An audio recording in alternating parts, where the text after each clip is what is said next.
all the other graphs we looked at, why is this one different to any of the other ones we've looked at so far? Because it's what? Okay, good. It's approaching zero at both ends, or infinity in both directions, right? So in the other graphs we've looked at, we might be doing, oh, I can't even do it. Anyway, we might be doing something like this, right? Or something like that. And then it approaches something, or approaches something, right? But in this case, what if it approaches infinity or zero at both ends? Then you're going to end up with some undefined answers. So let's say that I want to, this is a definite integral, right? I'm doing it between two actual numbers, but I am now going to just do this for the graph that I just showed you to make a point. All right, so the first thing I'm going to do is rewrite this with 5x to the negative 2, and then let's integrate it, with respect to x. I've always got to write that. So then what happens here? So 5, negative 1. Okay, and between 2 and 0. Yeah, this is fine. All right, now I'm going to sub in 2 and 0, and we're going to see what happens. So 5, 2, negative 1 over negative 1 minus 5, 0, negative, why did I write 2? 5, 0. Should be doing this. All right, so this gives us what?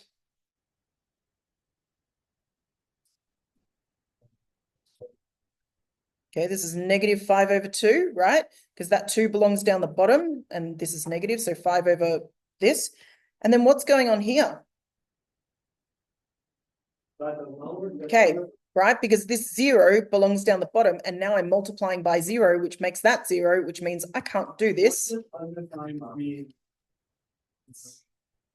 Right, so we're approaching infinity in both directions. It's never approaching anything that we can actually measure. Okay, all right, so the other thing that I could do this with t's. Let me just do it with the t's. So if I do 5, 2 to the negative 1 over negative 1 minus 5t to the negative 1 over negative 1, right? If I'm just substituting instead of 0, I'm going to make it t. Then I still end up with 5 over that minus 5 over t. As t approaches 0, this is going to turn into 0. Well, this is going to turn into 0, which means I can't do it, right? So it doesn't matter which way you do it. You are not allowed to divide by 0. That's going to give you some undefined results. I know I am doing this a lot faster than I would really like to do it, but I have to get through so much stuff today. I'm very, very sorry. I'm going to do one more example of this. I know. Although the 3D stuff, frankly, I think is easier than this. Okay, so I'm going to... Okay, so let's do this. This is going to give us a nice actual answer, but we're going to have some square roots in it. All right, I'm still going to rewrite this. So this is x to the power of negative half. So let's do it. What's the integration of this? It's the integral. Half x.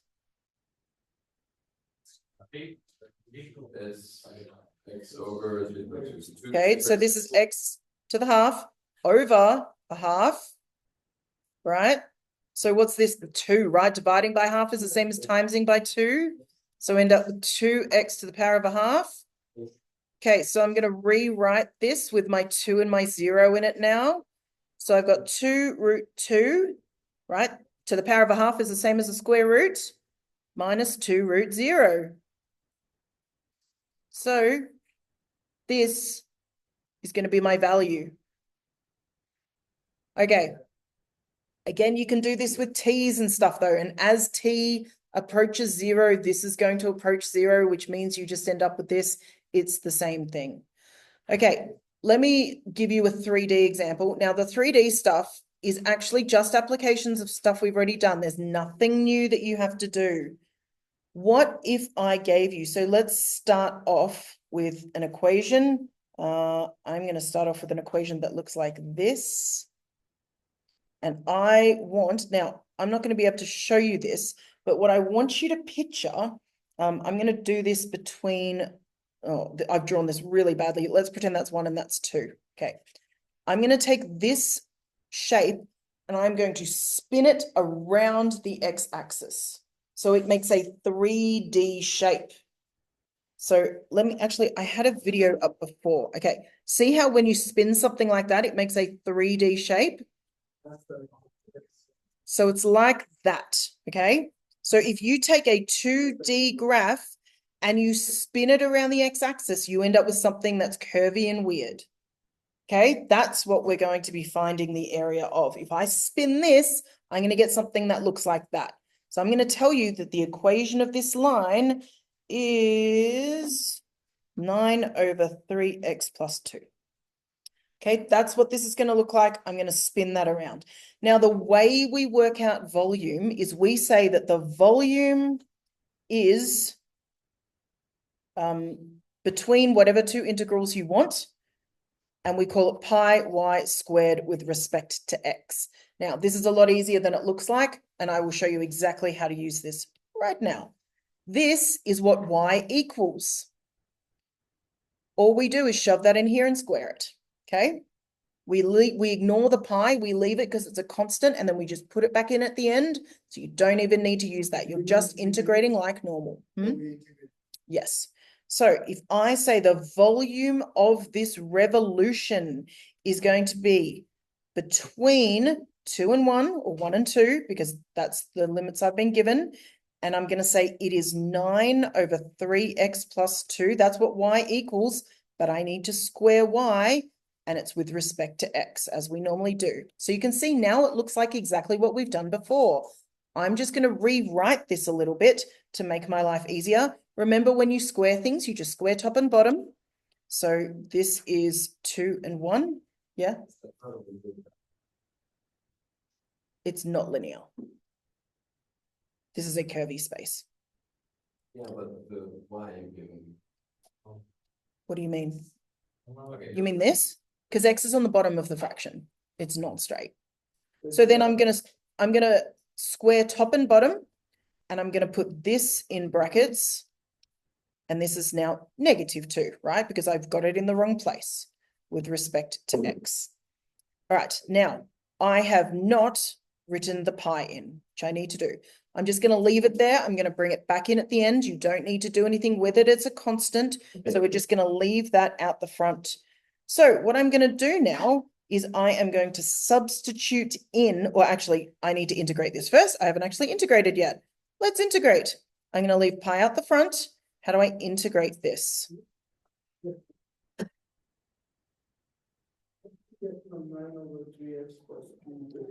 I'm squaring top and bottom, right? So 9 squared is 81. Oh, yeah. And then this squared, I just bring it up and make it negative. All right, so I'm going to leave pi out the front again. Now I need to integrate this. So I'm going to leave the top of it as it is, 81, 3x plus 2, add 1 to the power. What goes on the bottom? My new power. And the integration, so the derivative of what's going on in there. And I want to integrate, should be down here, with respect to between 2 and 1. So now it is. All I do is I plug 2 and 1 into this, right? So I've still got pi out the front. So I'm going to, instead of x, I'm going to use 2. And then instead of x, I'm going to use 1. Now, I don't really have enough room, so I'm just going to write it all out at 1 point minus -27 again over 5. Okay. And if you put this together, obviously you're going to be adding these because this is a minus this. And all together, you just, so this would give you pi, and then this would give you 81 over 40, which means I've run out of room. My area, or volume, sorry, my volume is 81 pi over 40 units cubed, because this is volume. So this is simply an application of exactly what we've already done. The only thing you need to do is put pi out the front and add it in at the end. Don't even need to use it. And you need to square y first because we're dealing with volume. Okay, let's do one more of those, and then I'm going to let you practice it. Will there ever be brackets with more than one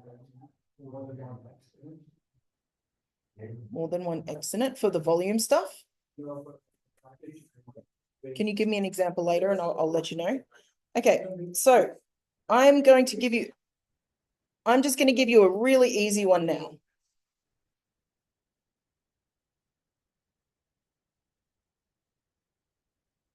Okay, so this is the easiest graph there is, y equals x squared, right? But what I'm going to ask you to do with this one is a little bit different because I want you to work out some y limits instead. So instead of, we've mostly been differentiating or integrating, sorry, with respect to the x-axis. So you know how we talked about flipping it around this way? This one is going to flip around this way, around the y-axis, right? It goes around the y-axis. So actually, it's the shape that is going to make as it spins around the y-axis. So we are going to write the exact same thing that we had before. So volume is pi, and we're doing it between 2 and 5 of y squared with respect to y. No, it's y squared, it's y squared, That's the equation in the first place, right? So I haven't got to this bit yet. I haven't even looked at this yet. So I haven't even looked at this bit yet, okay? I'm just writing the general equation. So for this one, what we want to say is, what am I doing? Sorry, I should have written x squared. You're right. That was actually a mistake. No, we're trying to do it by the. It should be x. Yeah, it should be x squared because we want to do it with respect to y. Okay, so the volume of this is, stick pi out the front. We're doing it between 2 and 5. And I need to use integrate with respect to y. So this is just going to be x squared because y is x squared in relation to y. So again, all we're going to do is integrate it first. Sorry, I need to make, no, it should just be y. It should just be y, yeah. Because y is x squared, right? They're telling us that y is the same thing as x squared. So instead of x squared, I just replace that with y. For the same reason we substituted in the last example, y squared, we took what y equaled and squared it. In this case, we just go backwards. X squared is y. By substituting x for root of y and bring that. Yes, which would give you y. Exactly the same thing. Yeah. Okay, so between 5 and 2. Oh, hang on. I shouldn't write it like that, should I? Okay, let's integrate. How do I integrate y?